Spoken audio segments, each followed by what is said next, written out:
will be speaking and presenting about their home countries. It starts at 2:30 in Wilcox 225. I'm pretty sure there's only going to be like 4 students presenting, so it's like, each of them gets like 10, 15 minutes. I realize that not everyone can stay for the whole thing, so if you can at least stay for 2, or if you show up a little late, and basically, like, seriously, it should not take you more than a page,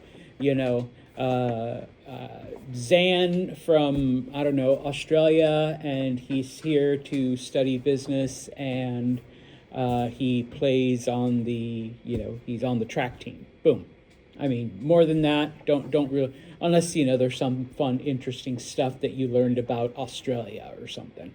We don't have an Australian, and Zan is from here. So, but yeah, okay. The other thing, just as a reminder, okay, because while I don't mind emails asking me when things are due, please remember that I do my best to keep the Brightspace page updated, okay? So if you just log in and check things out, you should be able to see, and I have all the way through the end of chapter 5. In addition, I also figured out how to just post events, so I even have like the bonus, just to remind you, okay, stuff like that, all right? But once again, if for whatever reason it seems confusing or you can't find it or whatever, then always, feel free to email, okay? So, on Friday, we started chapter 4, which basically deals, not to steal the name of a video game, the Age of Empires, okay? Where now that we've got, societies established, we are looking at the formation of these groups. And remember, okay, when it comes to an empire, we have different types, and the definition is big, okay? It could be different ethnic groups under one ruler. It could be different regions, different land under one ruler, different types of people under one ruler. And so that is the traditional definition of an empire that typically we think of, okay? And we already looked at one, okay, and that was Assyria. Okay, we looked at the Assyrian Empire. Now we're going to look at a different one, and probably the one that lasts the longest in different incarnations, but also is rather significant and does have a very profound effect on modern day history. Okay, and so we're going to look at Persia. Okay, once again, you do need to know that Persia is basically modern day Iran. Okay, and so someone says they're Persian because even today, people from Iran, will describe themselves as Persian. Okay, so in this case, modern day Iran. Okay, and if you recall. Okay, a group known as the Aryans,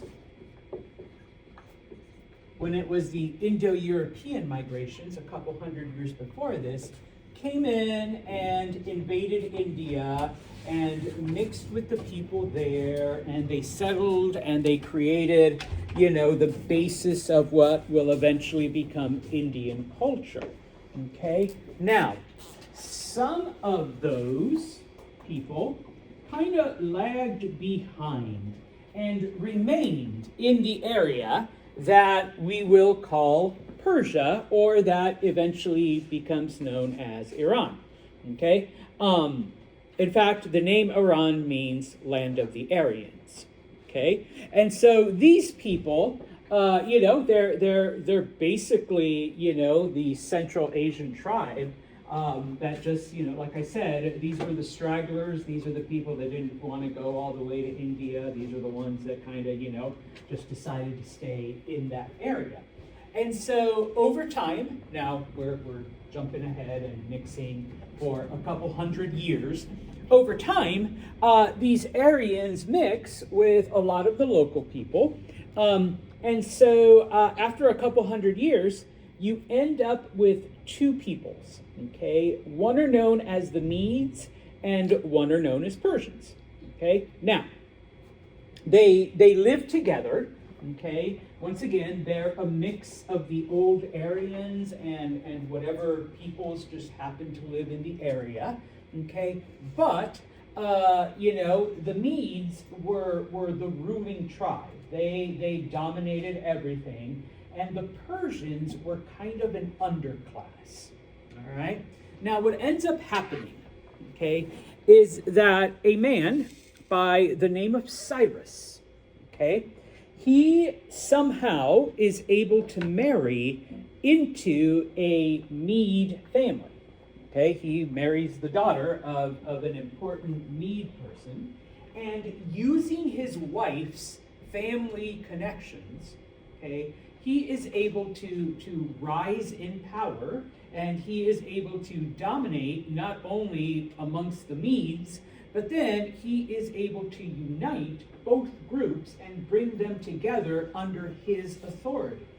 Okay? And so the entire group then becomes known as Persians.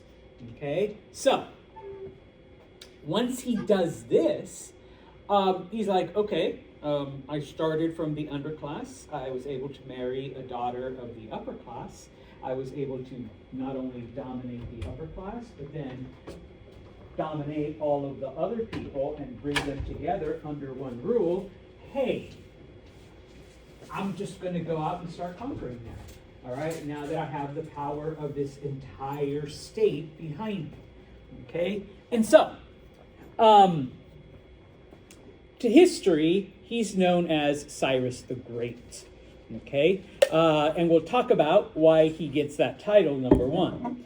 And so one of the first groups of people that he goes after are the Chaldeans or the New Babylonians. Okay, if you recall, let's find the map, maybe. Okay, we have Assyria. Okay, after 300 years, the Assyrians are conquered, and they're conquered by a group of people known as the Chaldeans. We call them the New Babylonians, okay, because, they rebuilt the city of Babylon and made that the capital as opposed to Nineveh. And you can see just little bits right here, Media and Persia. Okay, Cyrus has brought these two together. And so now, that's his first target, all right, after uniting all of the Persian people. Okay, where are we? Come on, back to Persia. Okay, eventually, okay, and we'll talk about that right now in a minute, but eventually he is able to not only take over all of Mesopotamia, but he makes it all the way into Anatolia and all the way to the edges of Greece. Okay, now, he is called the Great because of this. I'll show you a map in a minute of everything that Cyrus conquers. But basically, all of Persia, and from Persia into Mesopotamia, and from Mesopotamia all the way into what is today Turkey, Anatolia. Basically, the only thing that stops him is the water. Okay, he can't get across the water. All right. Now, historically, before Cyrus unites them, the Persians were nomadic. They still maintained a lot of the old Aryan nomadic traditions. Okay, and so because of this, okay, whenever the Persians would arrive and conquer you, they'd be like, "Oh, that's writing. Hey, we want some of that too." Okay. Oh, hey, you have a yummy looking snack. Can we somehow make that with Persian ingredients? Liv says, sure, why not? And so they would adopt the food, okay, from that people. Okay, they adopt the writing, they adopt art, they adopt traditions. And so in many cases, some of the things that today that we may consider, oh yeah, it's Persian, it actually came from these conquered groups and then through the Persians into other places. Okay, Now, as I mentioned, okay, by the time Cyrus is done with all of his conquests, okay, spoiler alert, he does die, all right, but by the time of his death, Cyrus rules everything from Persia to the edges of Greece, okay, and then of course, because he's stopped by the water, he then turns his army south along the water, and he's able to take all of Egypt as well. Okay, now, in many cases, okay, not all of them, but in many cases, Cyrus was seen as a hero, as a liberator by these people, because they had lived under the oppression of the Assyrians.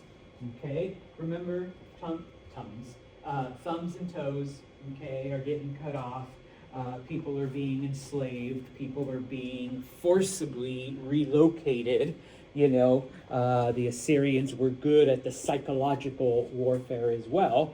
Okay, and so Cyrus shows up and says, "Okay, I know we're taking over." And you know, yeah, the Assyrians were taken over by the Chaldeans, by the New Babylonians, and while we don't really talk about them, they're like a footnote in history for the most part, they continued much of the old Assyrian traditions and customs, okay? So you know, it isn't until the Persians show up that we actually see many of these people being liberated. And that's how Cyrus presents himself, okay? He's like, hey, I know you've been under the oppression of the Assyrians and the Chaldeans for a long time, but I'm here to set you free, okay? Now, probably the most documented example, okay, because the Jewish people, and we'll talk about the history of the Israelites and the Jewish people and whatnot at the end of this chapter. The Jewish people had been taken by the Chaldeans, by the New Babylonians, and they had been taken from Palestine to Mesopotamia, okay? And so when Cyrus arrives, he's like, oh, you poor Jewish people, you've been forcibly taken from your homes, and you know, you've been relocated to this part of the world. He's like, go home, go back home. All right, you have my permission. Go back to where you were originally from. Of course, you know, by now it's been a few generations and the Jewish people are destitute, and so he gives them money to be able to go home. And a lot of them, once they go back to Palestine, they get to Jerusalem, and the city's been destroyed, their temple's been destroyed, and so Cyrus is like, no worries, I'll help you not only rebuild the city, but I'll rebuild your temple that the Chaldeans destroyed when they conquered you. Okay, and so the Jewish people loved Cyrus, and the other people that you know he did this for also loved him. Okay, so they accepted Persian rule because it was better than what came before. Okay, but like I mentioned, spoiler alert, Cyrus in fact does die. Okay, now this is some of the, I don't know, I always find these tidbits of history interesting. It's always fascinating to me that a great warrior, a great conqueror like Cyrus doesn't die in battle. One day he's just out for a daily horse ride, like he goes out just to ride his horse. His horse tries, you know, to jump over something, and he falls off, breaks his neck, and dies. Okay, very, very quiet, ignominious death. Okay, now, his son, of course, you know, because dad, son, okay? That's how the throne passes, okay? His son takes over, and it's not really important to know his name because he is only king for a few months because he actually does die in battle, okay? This is back when leaders, you know, kings, they fought at the front. They led their armies, okay? And so he does die in battle. The problem is that while he is married, he's been king such a short time that there are no children yet. Okay, so nobody's sure who's going to take over next. And so what ends up happening is that his generals begin to fight amongst themselves over who's going to take over Persia. Okay, this civil war lasts for several years.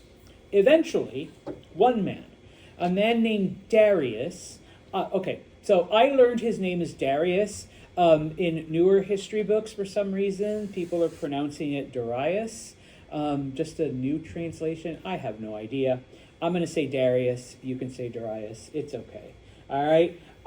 He emerges victorious over some of the other generals, and the ones, he's able to convince some of the other leaders to kind of follow him. And so he emerges as the new king. He's the new leader of Persia. Okay. Now, it kind of helps that he married Cyrus's son's widow. Okay, so he married the widowed queen. All right, Cyrus's daughter-in-law.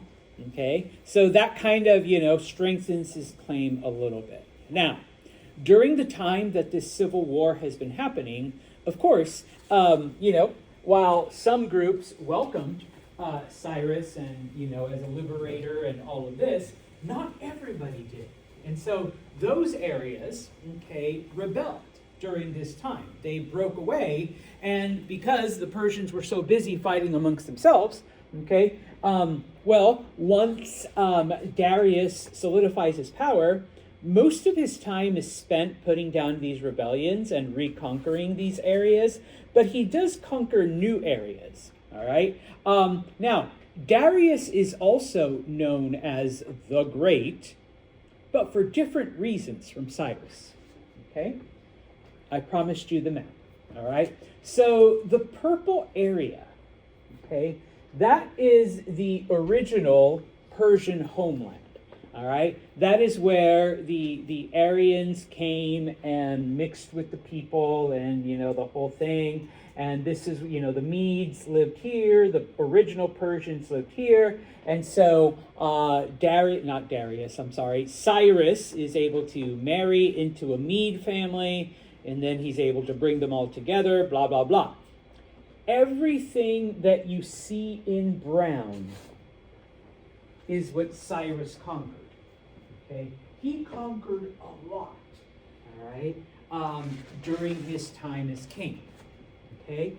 But that was the problem with Cyrus, though, is that he was a great conqueror, shitty governor, all right? He didn't know how to rule, all right? And so that's why he allowed the people to keep all their traditions as long as they just followed him, all right? And most people were happy to do so. The parts that you see in yellow are the parts that Darius conquered, okay? And so it's like, okay, he didn't conquer as much, but you have to remember that during the rebellions, this part broke away, Egypt broke away, some parts over here broke away. And so he had to go and reconquer those areas, okay? And then, of course, he conquered just a little bit extra, okay? Now,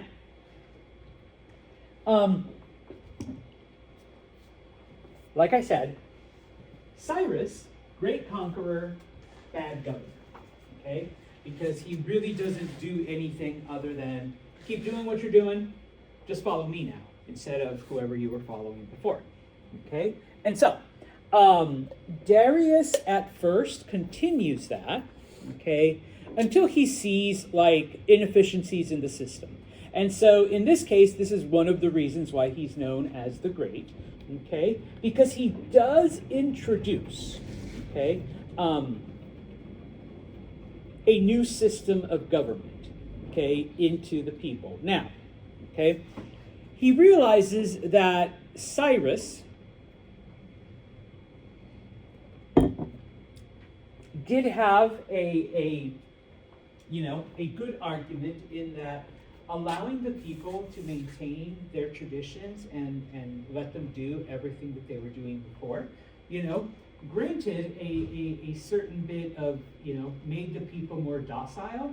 It's like they were less willing to rebel because the system is the same.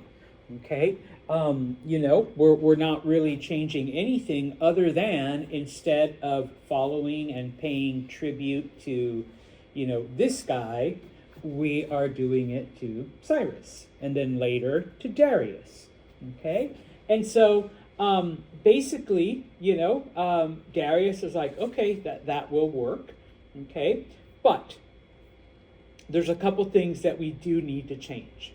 Okay, now the other thing that he does, okay, is he allows the people to keep their native languages. All right, he doesn't make people learn Persian. All right, but like I said, because the Persians didn't have much in the way of like government traditions or any other like cultural things, when they arrived in Mesopotamia, and once again, all right, I'm going to pick on Oliver because Oliver's writing, they see the writing and they go, oh, hey, can you do that for us? And the scribes go, yeah, like I guess we can make up a writing system for you guys. Okay, now, it got a little difficult. So basically, the Mesopotamian scribes, they were already writing in a language called Aramaic. And this is a language that's going to last for a couple thousand years. Just as an FYI, if you are Christian, that's what like Jesus and the people around him spoke and wrote in as well. Okay, and it's because of the Persians that it spreads into these areas. Yeah, they do come up with a Persian language, but the scribes were like, you know what, we've already got all this shit in Aramaic. You're really going to make us rewrite it? And so, the Persians are still being Persian. They're like, nah, we can keep it. So the official written language will be Aramaic. Okay? All y'all can keep whatever language you speak, whatever language you're writing in, but if you want to be a part of the government, okay, you got to do it in Aramaic. All right? So as long as you learned Aramaic, then you could be part of the ruling class. Okay, number one. Number two, he realized that, and I promise I'll come back, like, this is a huge area to rule. Basically, up until the time of the Romans and, well, Alexander the Great and then the Romans, it's the largest empire on the planet. Okay? Nobody's ruled over so many diverse people, so many diverse states, so many diverse traditions. Okay? And so, what Darius does, okay, and I know today it's like, yeah, Santos, like everybody does it, all right? But Darius was the first. He divides the empire into provinces, okay? He calls them satrapies, and the ruler of this province is known as a satrap, okay? And what Darius basically says, okay, is that I don't care what you do in the area, as long as you're loyal to me, and as long as I get my tax money. Everything else, you govern your province the way you see fit. You govern your province the way you see fit. You govern your province the way you see fit. Because in the end, all of you are loyal to me. Okay, you answer to me. All right? So he divided it up into 19 of them. Okay? Did I put the map up here again? I did not. Okay? And so, this map, and it is in your textbook, okay? A lot of them took on local names. So you have Egypt, that was province number 6. Some areas like Bactria, okay, named after the city of Bactra, that's province number 12. They did conquer a part of India, okay, so they took India. Now, the original division was 19. Eventually, as they do conquer other places, like India, that became number 20. They started increasing, okay. Caspia was number 11. Armenia was 13. And if some of these sound familiar, it's because they either took the old names or we just kept the name that the Persians gave it and we use it today, okay, type of thing. All right, so once again, that's new, okay? Nobody had done that before. So Darius comes up with a new system of government, Okay, other things that he does. Okay, when it came to taxation, he is one of the first emperors to come up with a fixed system of taxes. Okay, and I know today, the idea that if you earn more, you pay more. If you don't earn anything, you don't pay anything. Seems logical, Santos. Well, back then, tax collector came by and said, "Give me all this shit. All right, that's your taxes. Okay, give me this. That's your taxes." And so it was kind of random. It was at the whim of the tax collector. Whereas Darius goes, "Wait a minute, that just doesn't sound fair. If someone has more, they should in fact pay more." Okay, so he set up a more equitable tax system. Sorry, I wasn't ignoring you. Okay. It was relevant, but... Okay, well, if it comes back, just shout it. All right. The other thing is that number one, he builds roads to unite the empire. And this is something that we, in modern days don't think about that often. But people would go from point A to point B, and they would just pick the most convenient path. And as more and more people do it, the vegetation dies and the ground becomes harder, and suddenly people are like, well, yeah, that's the road, because that's the way we've always gone, and that's like where people that's like you can see it, right? Type of thing. But Darius is like, well, it shouldn't just be a random thing. What if we picked the most efficient route, and what if here's a crazy idea, the government, us, actually cleared the road out and said to the people, hey, go this way, okay? This is the way you can go. Oh, and by the way, we'll use some of that tax money now that we have a more efficient system of taking care of it to make sure that the road is passable, okay? Now, during this time, when we talk about roads, they're basically just dirt paths, okay? We don't get paved roads until the Romans, really, okay?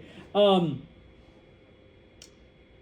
last two things that I have up here, because he has conquered so many different regions and so many different people, instead of allowing each area to use its own form of whatever monetary exchange, he basically unites the area. And so, I know that you guys like to trade and you guys only use rubies, but no, we're gonna make it so that everybody uses these little gold coins and everybody uses these little silver coins, and they're all worth the same no matter where you go.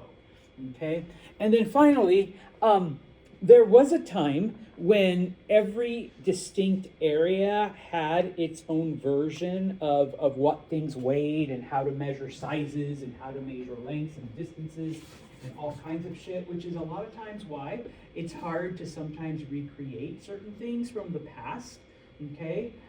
Now, today, with the exception of the United States and Liberia, the entire planet is on one unified system of weights and measurements, okay?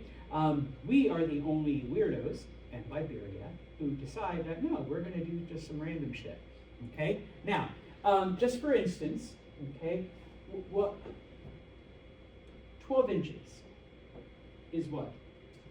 A foot. Why do we call it a foot? Because that's what we walk on. Well, because once upon a time, a foot was actually the measurement of the king's foot, okay? Which may or may not have been a 12-inch foot. But what happens when King A dies and now we have King B? Well, the length of a foot is going to change because King A wore a 13-inch shoe, but King B has smaller feet, and so 9 inches. So now a foot is 9 inches, okay? And then, of course, we go to another king, and that's a size 15 right there. So now a foot has suddenly grown, okay? Type of thing. The same thing with an inch. If you know Latin, which I don't expect you to, but pulgaris, puga, all right, pulgar. It was the length of the king's thumb. So once again, do we all have the same length thumbs? No. Okay, so King A, all right, that's how long an inch is. All right, King A dies, King B has really long ass thumbs, freak thumbs. All right, sorry. All right, and so like, okay, the inch just got longer, type of thing. Okay, well, Darius is like, that's kind of stupid. All right, so he was one of the first. Obviously, you know, all of this lasts for thousands more years, but he was one of the first to try to do this. And within the Persian Empire, it does happen. Okay? Now, obviously, it would be thousands of more years before we do it on a worldwide scale. And even today, like I said, I mean, who decided 32 is the coldest and 212 is the hottest? Okay? 0 and 100 makes a lot more sense. Just throwing that out there. Okay? Now, all right. Before we move to this, okay, Persian culture, I do have, okay, just, all right, let me see. Hopefully y'all can hear it because that speaker doesn't work, so. How to cultivate this fertile Iranian plateau, but to do that they needed a source of water. The early Persians may have very well become dust in the winds of history had they not unlocked a source of water just as importantly means that channel had water to the crops and settlements. And what makes this engineering feat so remarkable is that they found this water not from rivers or lakes or oceans, but from the most unlikely source of all, rocks. Persia emerged out of nothing.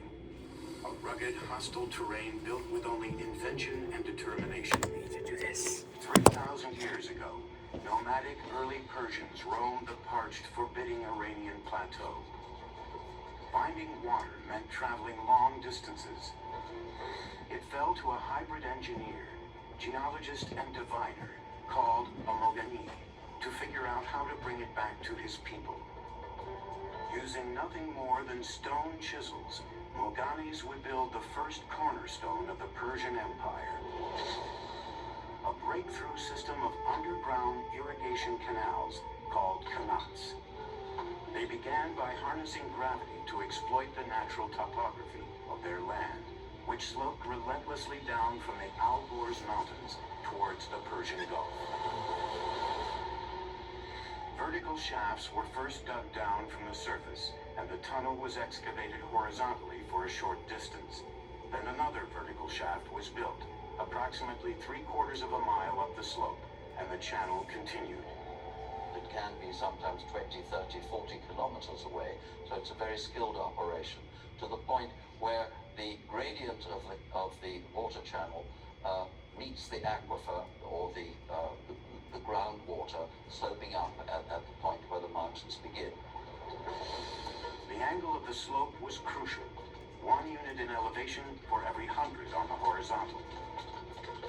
Not too steep, because that would erode the base of the water channel, and of course not so flat as to prevent the water from moving to its intended destination.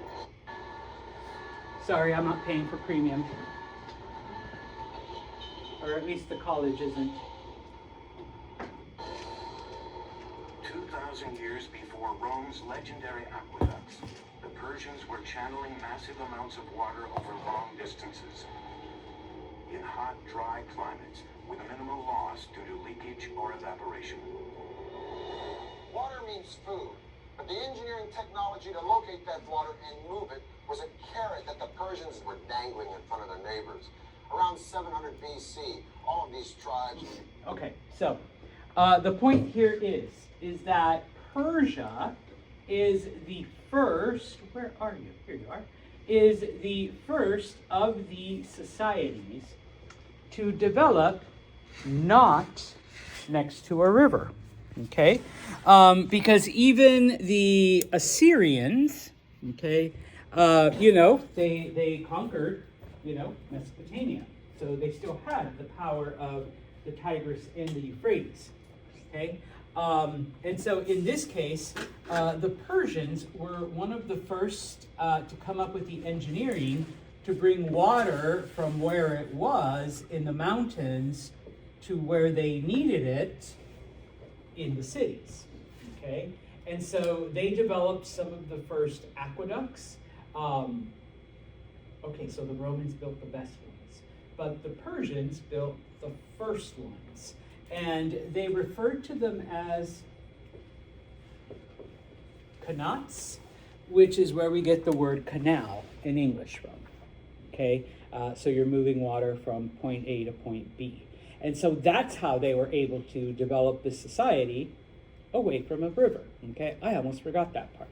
All right, that they are the first to develop not next to a major river. Okay, now, looking at some of their culture, okay, because eventually we're going to see stuff like this be a bit more prominent. Now, once again, what is polytheism? Many gods, yes. Early Persians were polytheistic because they maintained a lot of their old Aryan tradition. Okay, but over time, we see the development. Now, they are not the first, but they are one of the earliest forms of monotheism. Okay, what is monotheism then, if polytheism is many gods? One God. Belief in one God, whatever you call that God, whether it's like Jehovah or Allah or God or the Great Pumpkin or Frank, whatever, all right? You believe in that one, okay?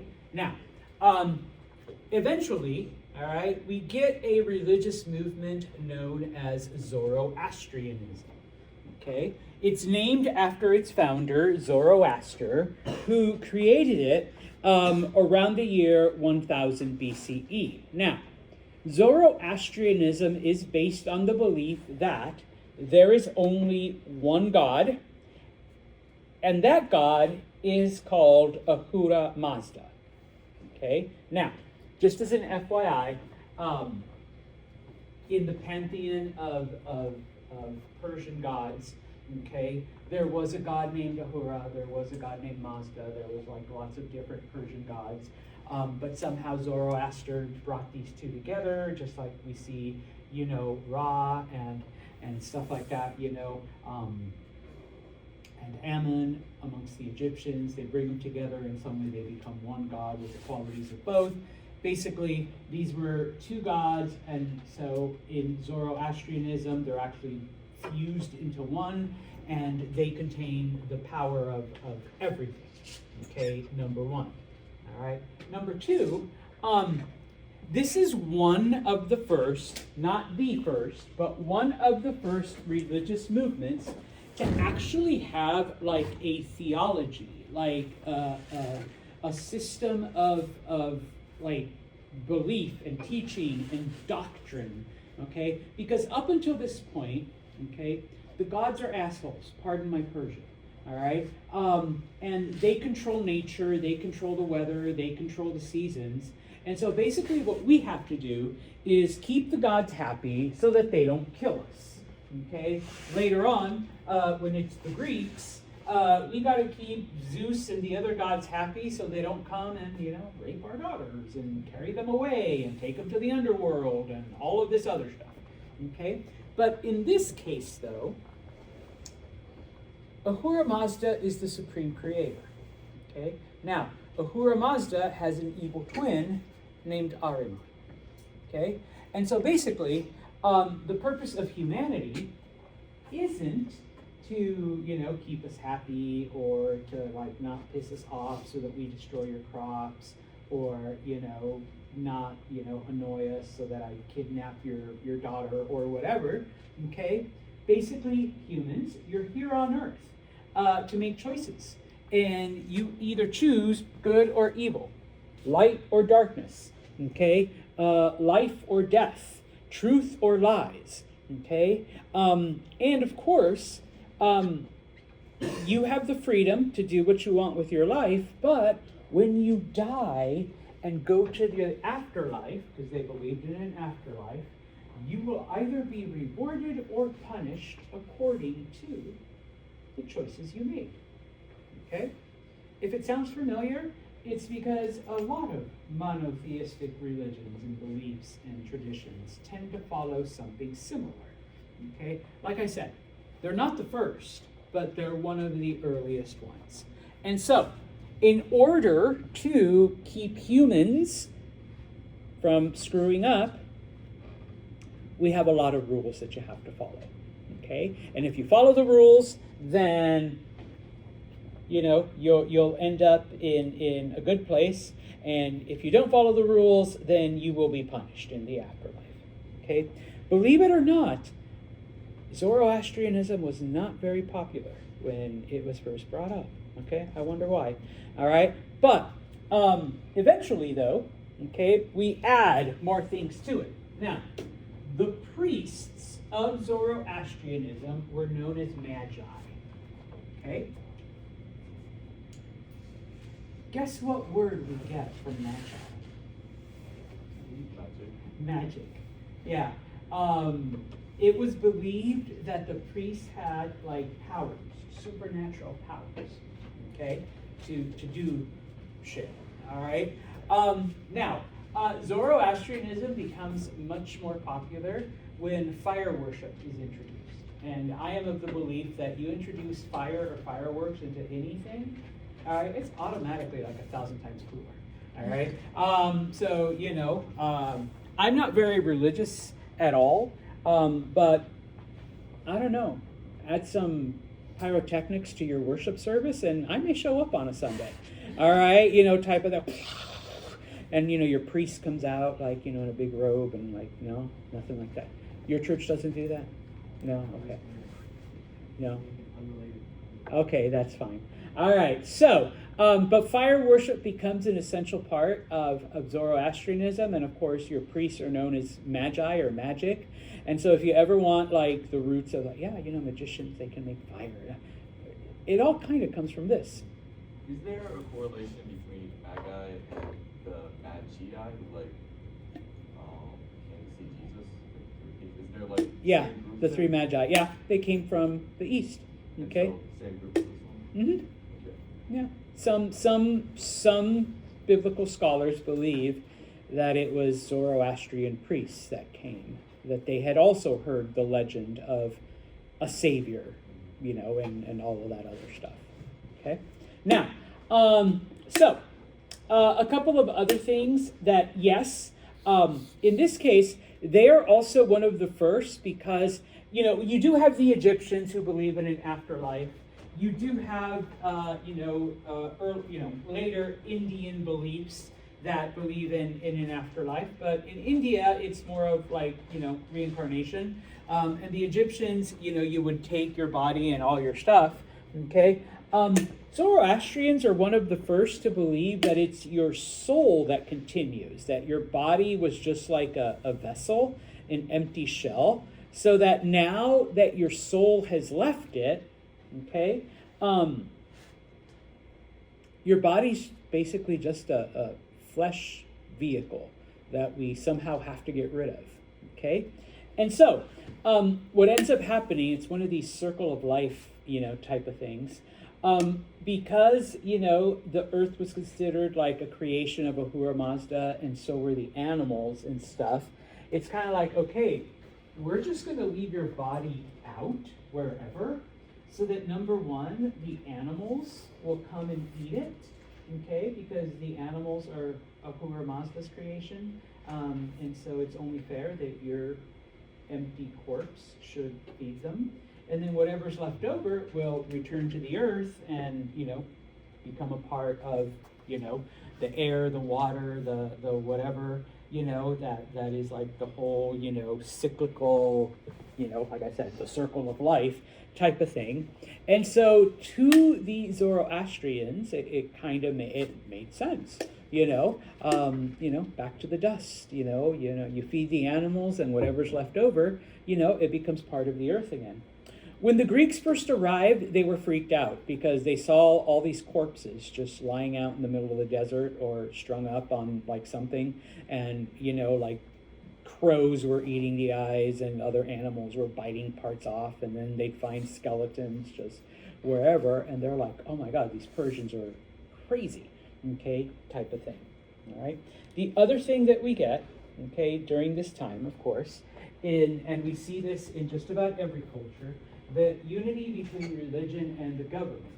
Okay, now, okay, once again, the king is chosen by Ahura Mazda. Okay, otherwise somebody else would have been king. All right, circumstances in life would have been so that this person wasn't born. It would be this person who would be the king. Okay, and so because Ahura Mazda had chosen the king, once again, okay, the king was an agent of Ahura Mazda along with the Magi and everything else. And so it was the king's responsibility to try to help the people choose light and good and truth, okay, so that the people could return, so your souls would be saved, you wouldn't be punished in the afterlife, okay? In addition, all right, Persian kings, because they were chosen by God, okay, had to be not only morally superior, but also physically superior to everyone else. So, there were ways to eliminate a king that might be born sickly or weak or whatever, because obviously Ahura Mazda does not want, sorry Zan, this sickly baby to grow up to be our king. He wants the buff, healthy one. Okay, that's who's going to be our king. Okay, physically superior. All right, so that was the religion. Okay, when it came to society, I will end with this one. Okay, so just looking at the time. Okay, in addition to the king, obviously, and the high officials, okay, society was divided into 4 classes. Okay, now, obviously, the king is the king. All right, you don't question that. All right, and whoever the head priest is or whomever is in charge of the religion, etc. Okay, but what about the king's sister, or the king's brother, or the king's cousins? Okay, well, they were part of that upper class. Okay, and what about the other magi? Not the ones that are like at the top in charge of the church, but because you got to have your individual whatevers.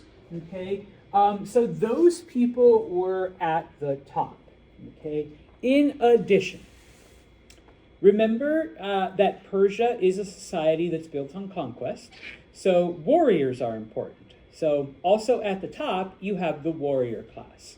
Okay, underneath them, okay, I like to say bureaucrats, the ones who take papers from pile A and into pile B, the ones that actually make things function and happen, okay, because they actually ran the everyday intricacies of the government. They were up there, okay. Of course, because not everybody reads and writes, and the importance of maintaining records and all of that, scribes were also at that level. Okay. Now, second to the bottom here, the people that made things, that worked with their hands, the blacksmiths, the wagon makers, the woodworkers, the stonemasons. Okay, and then finally at the very bottom, the closest translation we have is peasant, but it was basically the farmers and the animal herders, the ones that worked the land, okay? And this is one of the things that I always like to point out, the irony that in just a couple thousand years, the people who actually made societies possible have been relegated to the lowest, of the social classes, all right? And I didn't put it up here, but if I had remembered, slaves were at the very bottom, okay, even below the farmers and the animal herders. All right, so we will continue talking about Persia on Wednesday.